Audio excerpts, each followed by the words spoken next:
This morning in Higher Learning, an annual survey of college freshmen has found that the emotional health of first-year college students is at the lowest point since the survey first began in 1985.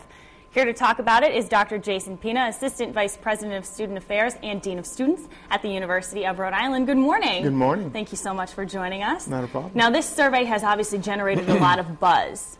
Can you tell us about how some students are handling these pressures? Sure. You know, the survey results really reinforce what our counseling center and health services and student services staff see every day.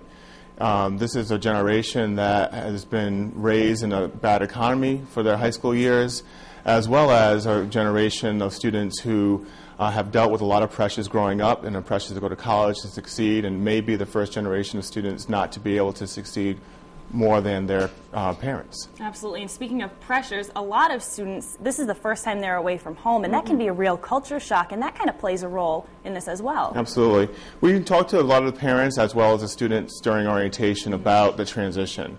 That transition only happens a couple of times in people's lives when they go from high school, where they're living at home, most of them, and have those parents there to support them, and then coming into what we describe as a highly unsupervised, high-pressure living environment.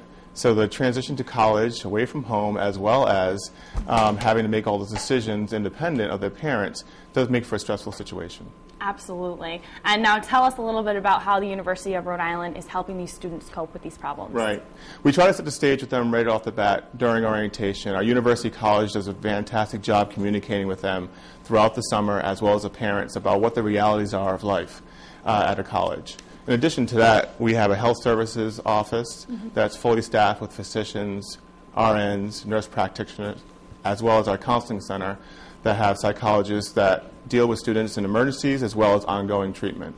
So we have a couple offices in the college that really try to focus on the well-being of our students. So a lot of resources there, and like you said, this isn't just a problem for students but parents as well. Right. So they should be prepared as best as they can. Absolutely. All right, well thank you so much, Doctor. And my pleasure. For more information from College Bound Fun, head to foxprovidence.com.